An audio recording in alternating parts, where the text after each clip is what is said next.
Hello, Sagittarius rising, sun or moon. Welcome to your year ahead 2022 forecast with me, Shanna Cross, with apogeeofthemoon.com. And so we will jump right in and start. I don't want to take up too much of your time. So, like I said, this is for the year ahead of 2022. And so we are going to dive in and take a look at first what the nodes are doing, the eclipses, where that's hitting your chart, and then we're going to go through the planets and where those are going and what's going on with them, because we do have, you know, some interesting things going on that we don't normally have going on, which is both a Venus and a Mars retrograde.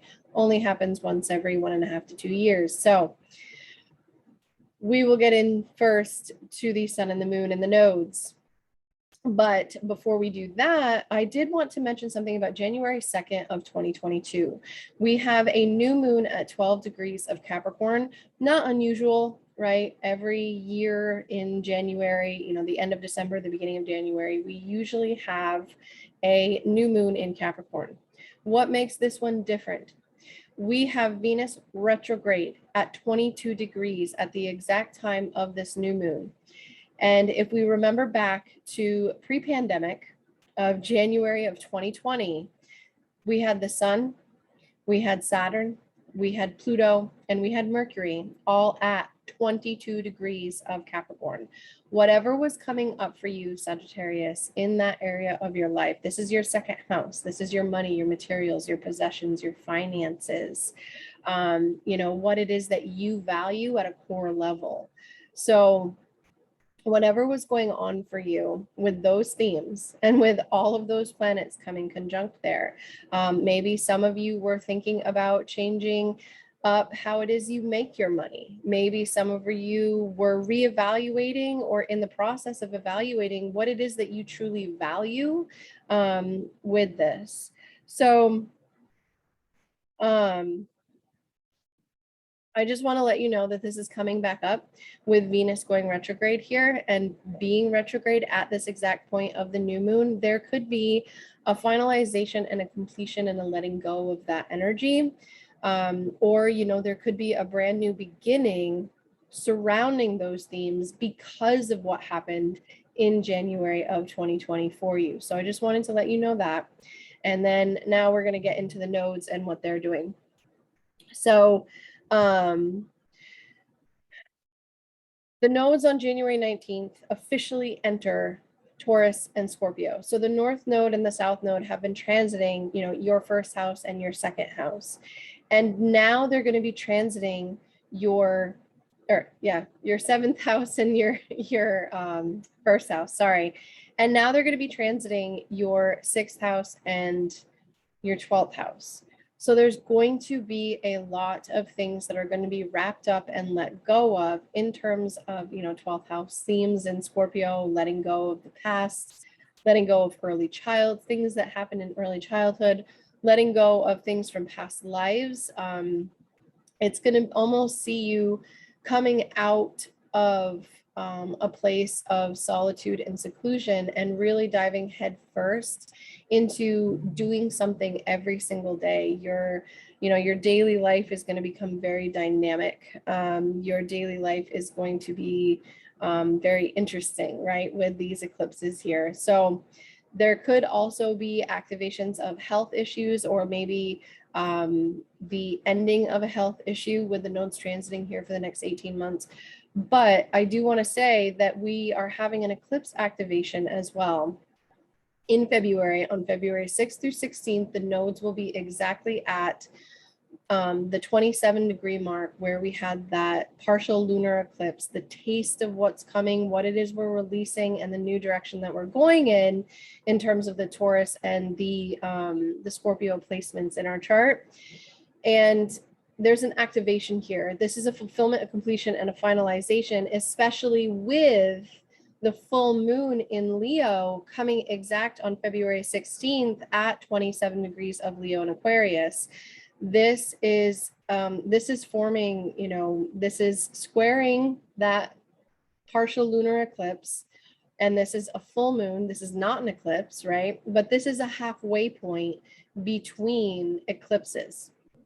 because we're in Aquarius season. So we have, you know, because we have kind of a one-off, you know, in November and December of this past year in 2021, where we had a full moon eclipse in a different sign than what the nodes were and a different sign than where the eclipses have been. And it's a one-off, and we're finalizing the energy, excuse me, of, you know, Sagittarius and Gemini, that area of our lives. For you, it would be your personal self and your relationships. So letting go of an old, outdated way of being and moving more towards your contracts, agreements, negotiations, your relationships, right? Your one-on-ones, your long-term one-on-ones with people. So there is that. And so there was a taste of what's coming in terms of the area of your 6th house, of where it is that you can be of service, how you can be of service to others, and, you know, what's going on behind the scenes. Could be releasing old dogma, old baggage, old things that no longer serve you, old addiction patterns even, and especially with Scorpio. You know, this is definitely a very addictive sign, very obsessive about specific things. So there could be that as well. So there's definitely an activation here, and I'm rattling on about this, but I want you to take note that whatever was going on for you around the time of that full moon partial eclipse in November of 2021, there is a reactivation of that energy with the nodes transiting here. That spot at 27 degrees of Taurus becomes sensitized. And so now with the nodes here specifically, there is a manifestation of destiny, right? And with the full moon happening at 27 degrees of Leo, again, this is a finalization. This is either a final release of an old, outdated, stuck, stagnant way for you of being of service to the world or to other people, and moving into a new way of being of service. So there is that. And now in April, sorry, it's fall time here where I am when I'm recording these. And there's, you know, all kinds of, you know, things dying and decaying and whatnot. So, I mean, we're in Scorpio season as I'm recording these. So my sinuses and my allergies are really creeping up a notch here, and the heat just got turned on, so obviously there's more of that too. So on April 30th, we do have a partial solar eclipse at 10 degrees of Taurus. This is with Uranus. Uranus is only 4 degrees away, so very much active, very much out of the blue, wild pivots in our lives with this Taurus area of our lives. And this is something new coming in. This is something very wild, very different coming in for you in terms of your acts of service and what it is that you're doing every single day, your daily routine, your health routine, you know, how it is that you're being in the world and what it is that you're doing for yourself and for others, right? This is where we can show up in service to others. This is also our jobs, you know, what we toil away with every single day. So there's definitely some very wild surprises coming for you. And I say that and I'm laughing because, you know, Uranus has been here for the last few years in your 6th house, kind of wreaking havoc with what it is that you're doing every single day, kind of like all over the place. Sometimes you're busy, sometimes you're not. Most times it's like, what the heck is going on here?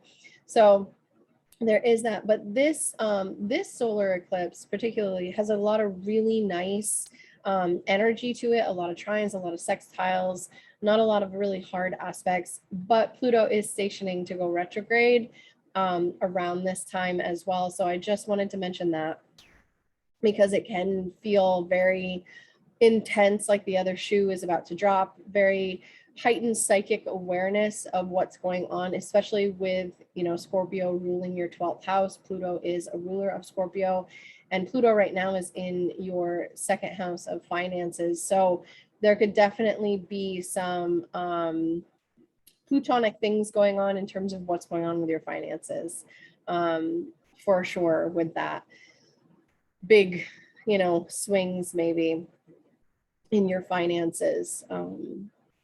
And then on May 16th, we do have the first total lunar eclipse of the year. And so we will have 2 total lunar eclipses, and these solar eclipses are, on the weaker end of solar eclipses. They are only partials, but they still pack a wallop. So the total lunar eclipses, though, this is massive letting go, endings, completions, finalizations, and reevaluations, right? Because we're talking full moons and full moons on steroids. So whatever it is that we have been working towards and trying to get done and things like that, we're seeing that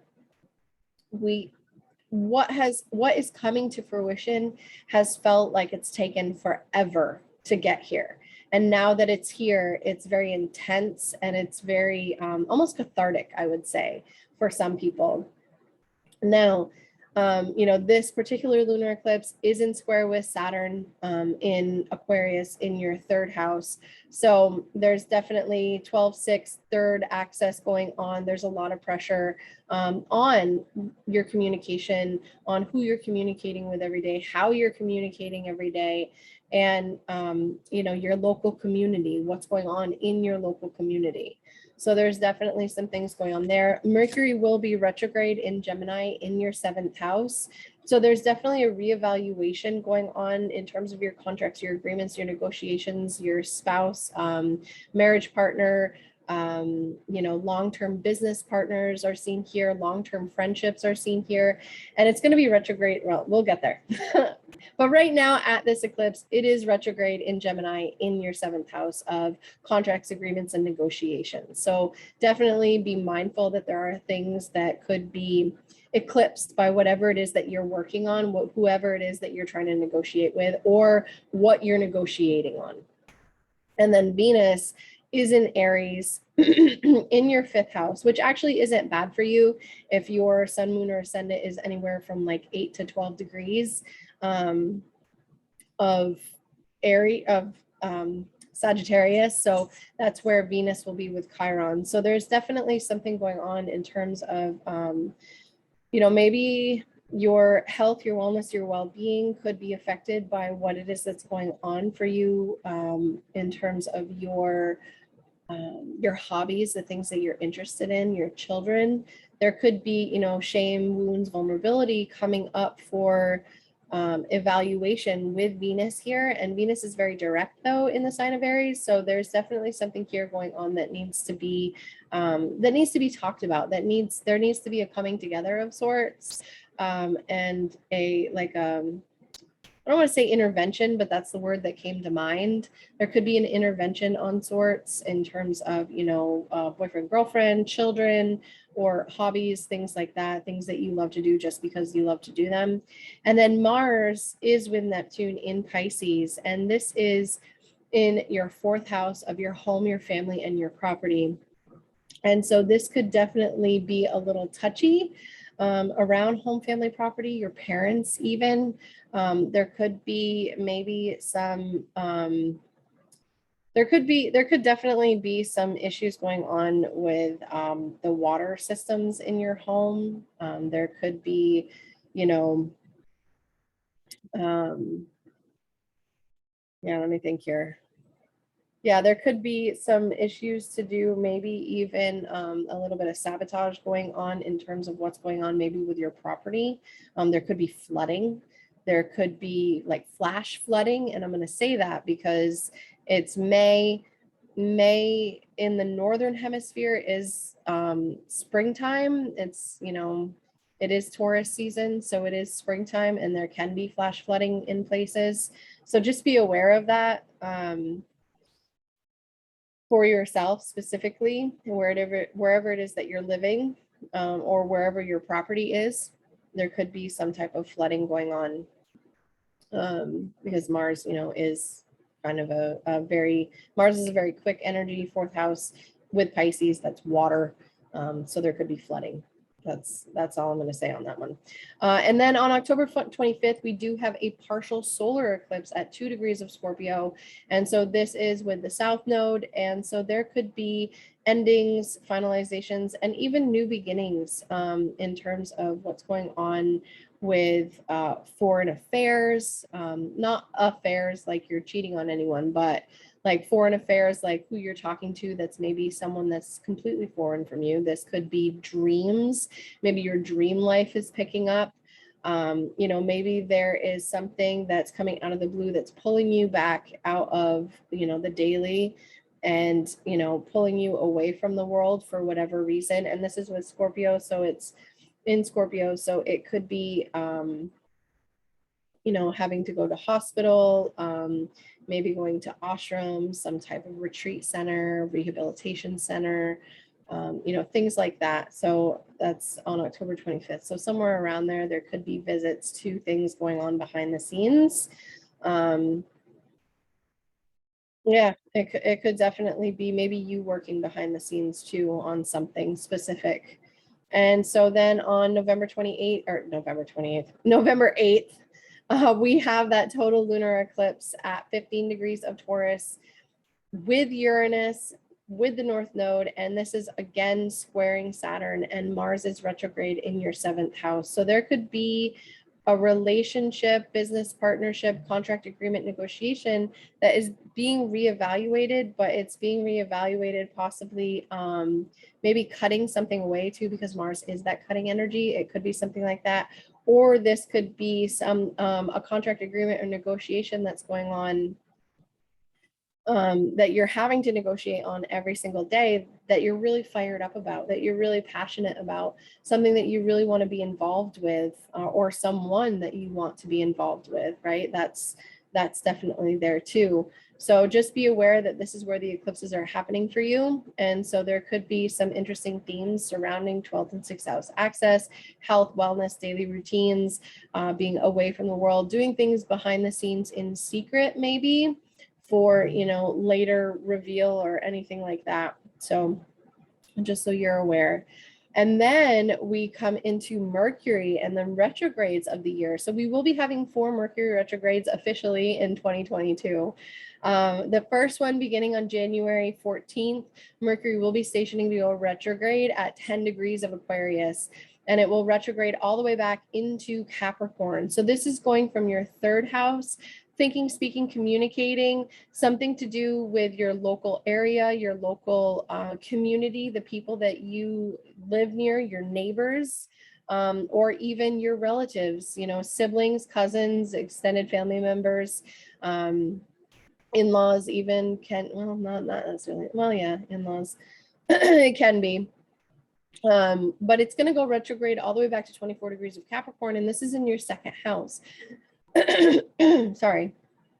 So the way I'm seeing this, because it is spanning 2 different signs this year and getting ready to transition from the air signs to the earth signs, this could pull in both areas of life that are being affected by this Mercury retrograde. So for you, it would be thinking, speaking, communicating, 3rd house, vehicles, you know, handheld devices, phones, electronics, computer systems,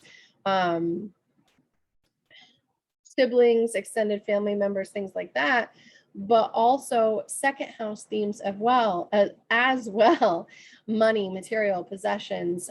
This could even see property. This is also how it is that you're making your money. This is your money itself. This is like your personal values and value systems. So there's definitely some things that are being called into question here with this Mercury retrograde. Just so you're aware of that. And there could be themes of having to renegotiate something, maybe even to do with a vehicle. Maybe if you're purchasing a vehicle, or, you know, you're purchasing equipment of some kind, right? Like if it's like a tractor or anything like that, just vehicles, right? So there could be definitely some themes around there. There could also be themes around a very bold statement, but I'll say it anyway, putting your money where your mouth is, right? So that's literally going from the 3rd to the 2nd. is speaking and communicating, and then finances and money. So there could be themes surrounding that statement as well. Not necessarily in a bad way, but it's something that's going to be reevaluated and renegotiated. And then on May 10th, we do have Mercury going retrograde, or starting its retrograde in your 7th house of, you know, partnerships, agreements, negotiations, contracts, signing on the dotted line, your spouse, your long-term friendships, business partners, and it's going to be going back into your 6th house of what it is that you're doing every single day, your health, your wellness, your routine, your job, what you're doing, right? Physically doing every single day. And so there could definitely be some themes around both of these of having to renegotiate an agreement or a contract for what it is that you're going to do, what it is that you're doing every day. So the negotiations could be going on every single day around this time. It could be something like that. And having to renegotiate a contract. So that's that. And then in September,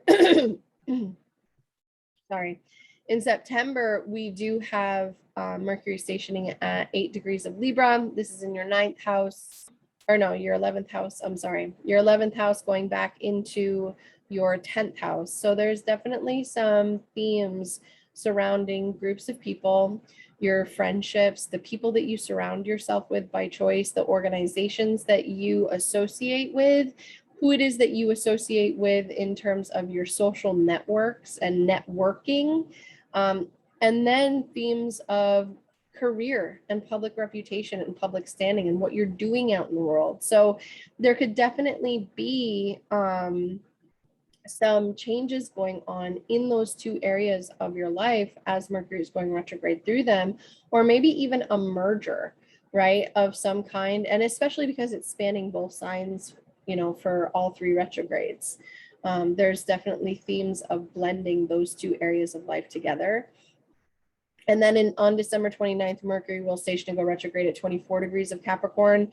And this is stationing where it's stationed to go direct in February of 2022. So there's a really heavy revisit and emphasis on this 24-degree area of Capricorn for you specifically in this area of your life. You know, your money, your materials, your possessions, your finances, how you make your money, what you're doing with your money, what you're spending on, things like that. So there's definitely themes there. And this is also, if you remember back to 2021, October of 2021, 24 degrees of Capricorn is where Pluto is stationed to go direct. So there was definitely a very heavy emphasis on that 24 degree of Capricorn as well this year in 2022, with Mercury stationing to go direct on February 4th and stationing to go retrograde on December 29th. There's a revisit of this area and what's going on here with your finances. And then we get into Venus and Mars retrograde. So Venus starts out the year already in retrograde. She goes retrograde on December 19th at 26 degrees, and she stations to go direct at 11 degrees of Capricorn on January 29th. And so there's themes that are going on for you, especially with Venus here, around your finances, around what you're doing with your money every single day, because Venus rules your 6th house of daily routines and what you're doing. Venus also rules your 11th house of your social networks and the people that you surround yourself with by choice. There could be something going on here with Venus going retrograde in your 2nd house that's revamping what it is that you value here, how you value other people, how you value your routines, how you value yourself even. So there's definitely a reevaluation going on, and this could be really good for you, especially to do with your money and your materials, right? So there is that. And then there is Mars going retrograde on October 30th, starting at 25 degrees of Gemini, going all the way back to 8 degrees of Gemini. And so it stations to go direct January 12th of 2023. And what this means for you specifically is that your contracts, agreements, negotiations, your business partnerships, your marriage partnerships, your long-term committed partnerships, you know, your clients, even if that's applicable for you, there will be a very heavy reevaluation going on here of these or this area of your life. Because if we remember back in 2020, Venus actually went retrograde here at these same degrees. Venus stationed to go retrograde at 25 degrees, went all the way back to 5.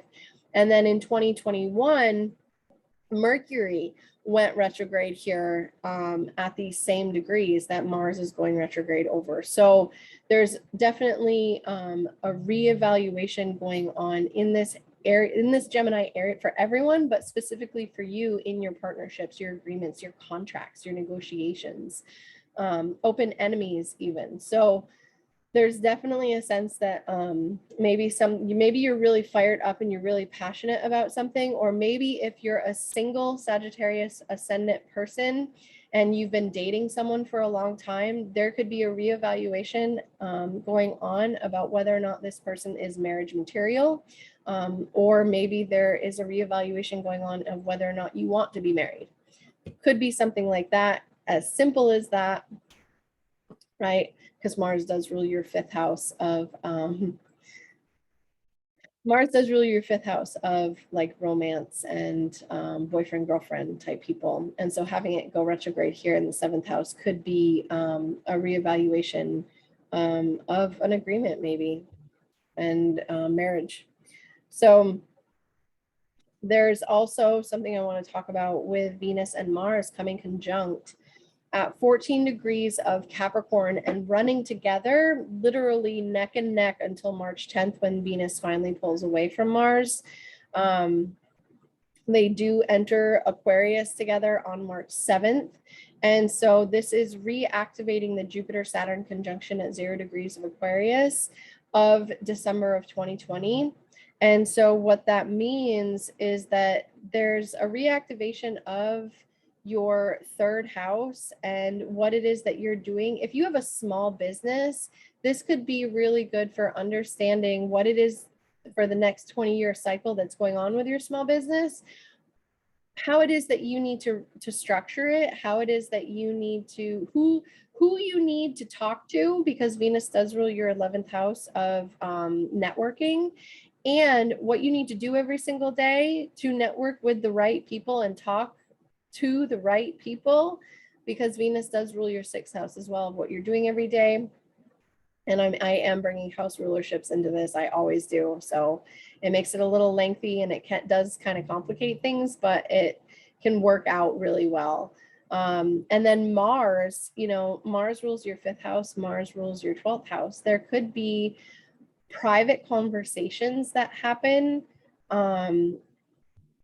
with either a boyfriend or girlfriend, right? Or this could be conversations going on behind the scenes, or about a spiritual business, or a spiritual awakening, or like some type of just communication in general across several areas, right?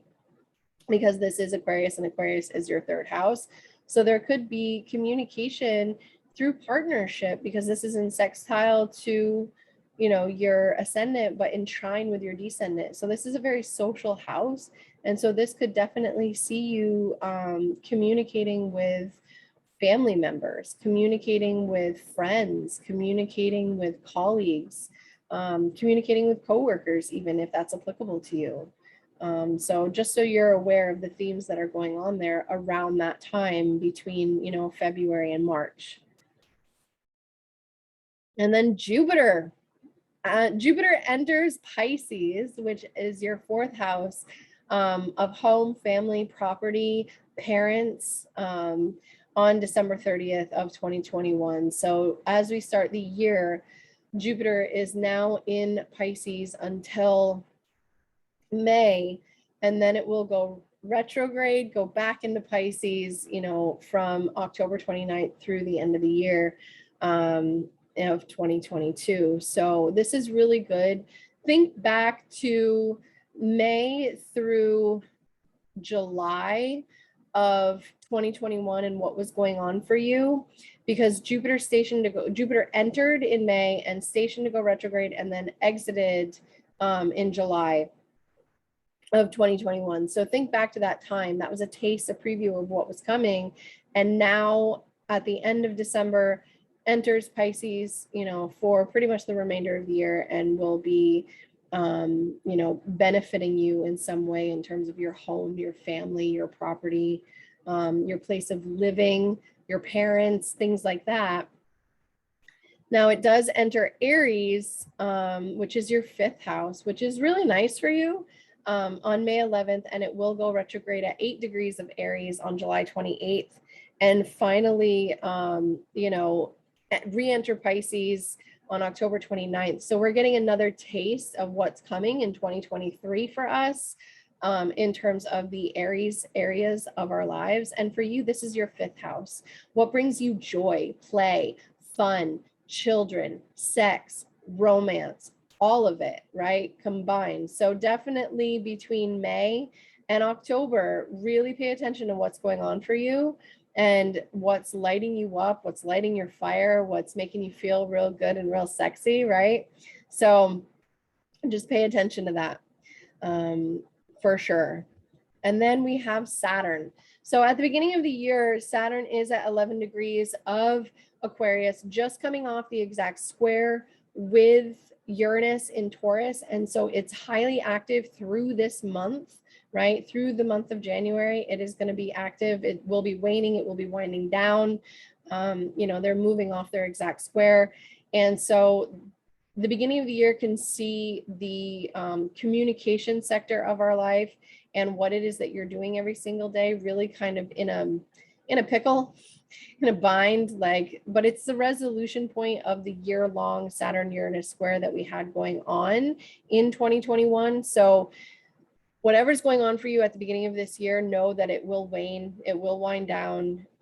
Things have come to their conclusion. Their ending of sorts, the ending of those major disruptions, for a while. And so in June, Saturn does station to go retrograde at 25 degrees. So really, if you have any planets or points in your 3rd house between 11 and 25 degrees, and really 18 to 25 degrees, because this is where it's going to be, stationing to go direct and stationing to go retrograde, right? Really pay attention to what the planet or the point is in your chart, and understand what it represents. And so what Saturn is bringing in terms of limitations, delays, setbacks, and where it is that you need to hone in and do the work in terms of communicating, whether it's writing, speaking, giving presentations, things like that. Whatever that is for you, that is an area of your life that you need to really focus on, because it's just going to be, it's bare minimum. You're going to need to communicate in a very logical, very direct and concise way, right? You being deliberate with the words and the word choices is a thing here with Saturn transiting the 3rd house for you. So that is that. And then we have Uranus starting out the year at 10 degrees, stationing to go retrograde at the same degree. So for the entire month of January, things are going to feel really disruptive, really chaotic, really kind of out of control. Just coming off the back end of that final square between Saturn and Uranus, in Taurus. Uranus is in Taurus. I know it says Aquarius, my bad. But it's really asking you to, shake yourself out of complacency in what it is that you're doing every single day. Your daily routine can be really chaotic and really disrupted at the beginning of this year, especially because there's all kinds of changes happening at once. Your health, your wellness, your routines themselves can be going through a massive overhaul at the beginning of this year. And so, it does go all the way to August before it stations to go retrograde again. So expect in August that we're going to have some disruptions and some, you're just going to have disruptions in your daily schedule at that point, because when it's moving forward, yes, there can be disruptions, but depending on whether or not you have any planets or points there, or making aspects to other planets or points in your chart, it shouldn't be too chaotic unless it's aspecting in hard aspect, especially. Otherwise, it would be like in a really nice aspect, like a trine or a sextile versus a square opposition, and it could be really liberating and really freeing, but in a good way. Otherwise, it's really disruptive and chaotic, right? So there is that. And then Neptune is still transiting your fourth house, kind of like giving you this feeling of free floaty, could be anxiety, could be highly spiritual, right? And run the spectrum between those two points, right? So it is starting out at 20 degrees, getting all the way to 25 degrees before it goes retrograde and then goes direct at 22 degrees. So if your IC is at this point specifically, expect there to be kind of like a dissolution of what's going on with the family, what's going on with the property, what's going on, and really be careful, because if this is aspecting your ascendant or descendant, this could be, lies, deceit, manipulations, not necessarily on purpose, but lies of omission, or not really seeing things clearly. Things are kind of blurry, not really understanding what's going on the home front, what's going on with your parents, or what's going on with, whoever it is that you're living with, or the living situation. Or this could be highly spiritual, like merging with the ethers around you kind of energy, right? Like making your home your complete sanctuary and spiritual dwelling of sorts. So there is that. And then Pluto, good old Pluto, transiting your second house of finance, really kind of asking you to get very clear about what it is that you need, what it is that you desire to live, the money, the materials, the possessions. Do you need everything that you have, or do you need just the bare minimum to get through the day, right? So what kind of money are you looking for? Be very clear and very concise about this, because Pluto will attract or repel things depending, right, on whether or not you truly desire it. And if you don't, it's not going to happen. But if you do and you truly desire it, it can come into your life, and you will attract it, and you'll attract the right people, the right places, the right things, and it'll happen. So that is what I have for Sagittarius rising. So I do hope that you enjoyed this. Give a like, share, subscribe, and I will see you soon. So have a good one. Thanks.